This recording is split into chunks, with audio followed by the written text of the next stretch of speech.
Best of r/Tales from Retail episode 37. A blonde hair lady came into my store and asked for black coffee maker and not silver. Our retail website said listed in the title coffee maker silver, black, and white or something of the likes. I tried looking for the silver variety silver and that was in stock. I tried searching for the black variety with the model number but the tablet system we rely on to search for stock wasn't loading. I told customer there were gremlins in the system and offered to grab a colleague for white goods. She said she was waiting for over 30 minutes upstairs without being served. She said then she would take the silver. I asked whether she was buying for business. She said she was. So said I need to grab a business advisor. I went to the floor manager and the manager told me that it would take 5 minutes before a business advisory can serve the customer. The customer then said can't wait and left. The customer came back later in the day and asked for black again. This time I was able to search for the product but I found a black coffee maker but was not the same model. So I asked my manager and the manager said that the silver, black, and white was referring to the color of the coffee maker and not the color choices, i.e. there's not a silver variety, a white variety, and a black variety. Those colors describe a single machine with all three colors.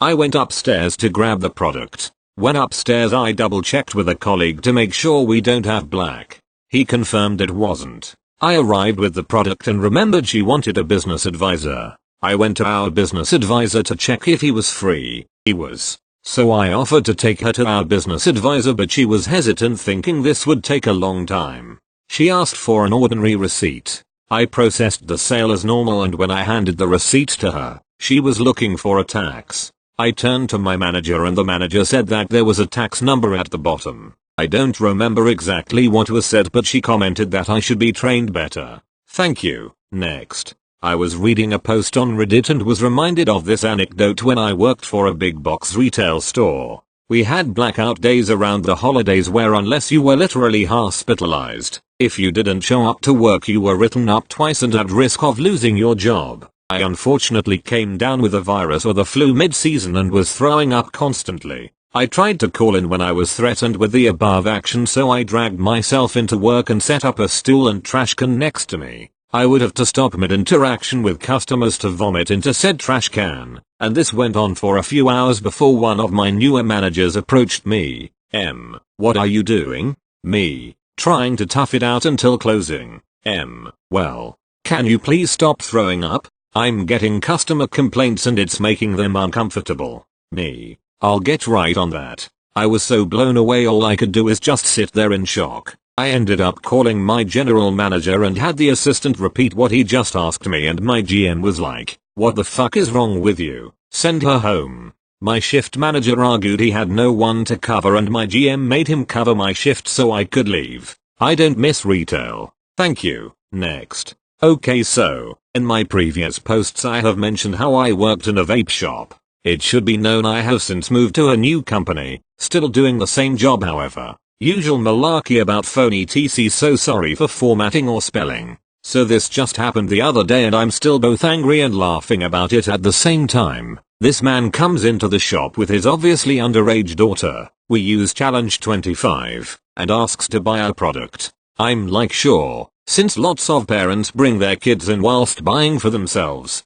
However the daughter pulls out a vape and places it on the counter. The dad then proceeds to tell me that it's for her. That's a big no-no. A lot of people, like this man, think that if they buy it, it'll all be okay. That is far the truth. That could land me in the company in hot water and with fines up to £2,500. I tell the dad that unfortunately, since I know the product will be for his daughter, I can't legally serve either of them now. He does not like this. He proceeds go tell me that it's a disgrace and that his daughter is 16. Which is the legal age to smoke in the UK. Whilst he is correct with that, the legal age to buy tobacco related products is still 18. So anyway, I explain this to him, he still isn't happy with it. He goes on to tell me that I'm an absolute joke and that this is fucking ridiculous, all whilst I'm just smiling at him. Once he is finished on his little 1-minute rant, I ask him to leave the shop. I think he realized he wasn't going to win and begrudgingly left the shop with a few mumbles under his breath. TLDR. Man gets angry because I refuse to serve his underage daughter. Thank you. Next. I work in the framing department at a popular craft/hobby/decor store. We have a table out in view of the customers where we do most of the work on our projects. This happened a few days ago and I'm still fuming about it. It was mid-morning on a weekday and we usually aren't too busy at that time. Me and my co-worker had 2 projects we were working on at the table and we were just having a conversation. Nothing bad, just a casual conversation. Probably about food because I'm 23 weeks pregnant and I'm always hungry, so food is often a topic I bring up. I've worked retail for about 15 years, and I've grown to notice people's body language when someone wants to ask you a question, but doesn't want to interrupt you. Just so you are aware that I'm not totally socially inept. We had a customer come into our frames area, walk down one aisle and turn and go down another aisle. She was in our line of sight for maybe 3 minutes maximum. Never glanced in our direction or did that awkward hovering around us thing like she was waiting for us to ask her if she had a question. She genuinely looked like she was just casually looking at our frame selection. In the next 30+ minutes, we never saw her again and ended up stopping our conversation and what we were working on several times to assist customers. No big deal. We get a call from the customer service manager up by the checkouts who proceeds to tell us that this walk-through customer complained about us because she claims she was back in our department for 45 minutes waiting for us to stop our conversation so she could ask us a question. The CSM didn't believe her, of course, because neither myself nor the framer I was working with other kinds of people to straight up ignore a customer. The funniest part of the whole thing is that another customer came up while she made her 3-minute walk through our department and we stopped what we were talking about to assist him. We assisted multiple customers in the 45 minutes she claims to have been waiting in our department. The CSM just jokingly told us that we weren't allowed to talk ever again. I mean, had this woman been standing in our department for 45 minutes looking for a frame, I would have definitely broken away from my task to ask her if she needed help because who needs that long to pick out a frame? Most people need like 10 minutes maximum to find a frame they like in our department and even that long is rare. Not sure why she felt the need to lie about it. Maybe she was just mad that we didn't immediately ask her if she needed help while we worked on our projects and held a pleasant conversation. We often get customers who just make a loop through our department and so we don't immediately greet every customer unless they legitimately look like they're lost and need help finding something. If we greeted everyone we'd get no projects accomplished. The CSM never passed the complaint along to the store manager because she knew the customer was grossly exaggerating everything.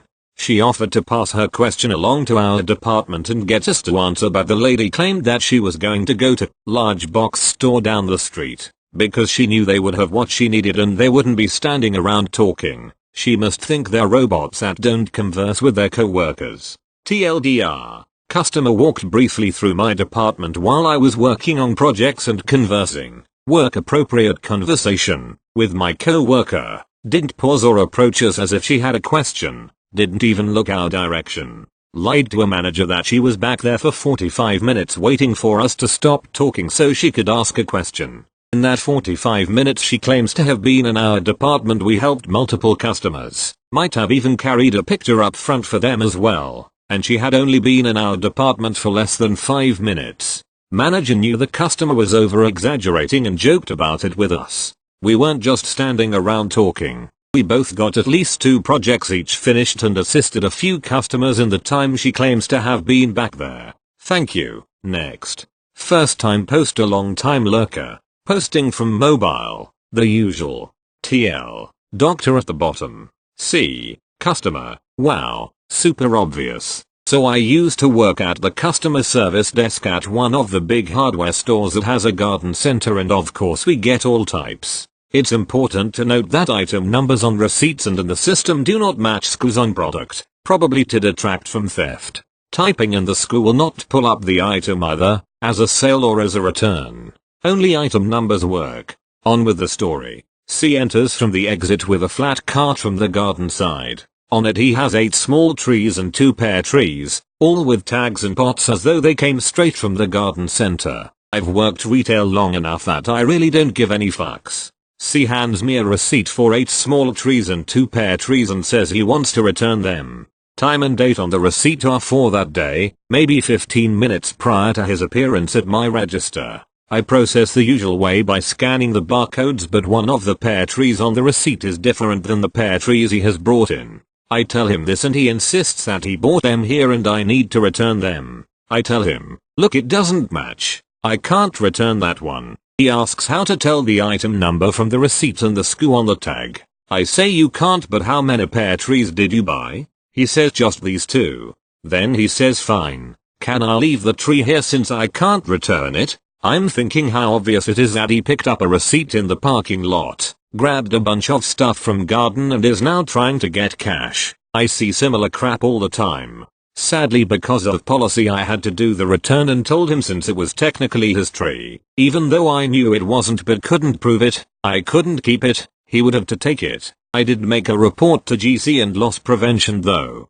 TL. Doctor. Guy picks up receipt in parking lot and returns stolen merchandise. Retail worker follows policy and dies inside. Thank you. Next. Our clearance sale started a bit ago, and is always hell because of the clientele who emerge for bargains, and if it's not free it's still too much money. Karen comes up to my register with 2 soaps which are 75% off. I ring them up and tell her total. She stares at the CC screen for a few seconds and then looks up at me. K, why is one of them more expensive? Me, well, at 75% off, the price doesn't divide evenly, so one is a penny more.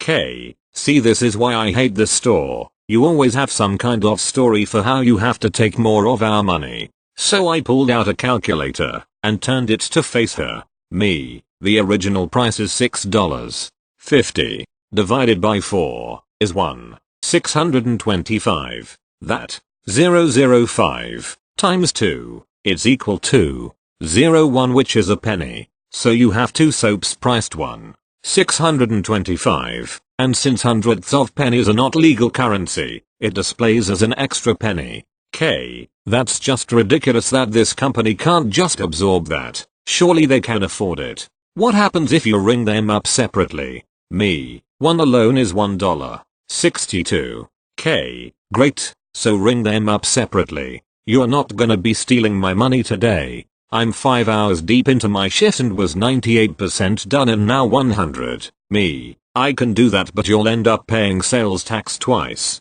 Can I just hand you a penny to save us both time? K, absolutely not. It's the principle of the thing. Me, okay, no problem. Have a great weekend. She did not wish me a great weekend. Thank you. Next. About 15 years ago, I worked in an bookstore that served a campus of 5,000 students and their faculty. I was up at the register on what was proving to be a very slow day. It was early January, and since there were no customers, I decided to tidy up some books that had been badly reshelved. Out of the corner of my eye, I see a woman enter who looked like Professor Trelawney if she toned it down a bit, so let's call her PT. Me, good afternoon, ma'am. Is there anything I can help you find? PT, where are your paints? Me, third aisle of the art supplies section over there. I pointed and started walking back to the register. PT, walks to the aisle and looks up. You know Christmas is over, right? Why are you still playing Christmas music? The music was decided on by the guy who worked in shipping. Me, I don't have a say in what music gets played. That's at the discretion of management. PT, checks the paint. Is this all you have? Me, we may have some that we haven't unboxed yet. I know we got a delivery of items this morning. Would you like me to check? PT, and why is it so expensive? Me, markups over cost are decided upon by management and the department buyers. PT, you know, local art supply store has a better selection and lower prices. I've lost my patience at this point, but refuse to sound angry. Me, then go shop there. PT, how dare you speak to me like that? The art supplies buyer had stepped out of her office and was coming my way. PT notices. ASB, afternoon, ma'am. Is there something you need? PT harangues me, calling me a terrible employee who drives away customers. ASB, and what did you say? I ticked off her complaints. ASB looks to PT, who shrugs and agrees that's what she said. ASB, ma'am, I have to agree with OP. If you're that dissatisfied with our price point, selection, and choice of music, Nobody is forcing you to shop here. Have a nice day. PT storms off, infuriated. It's nice when co-workers have your back.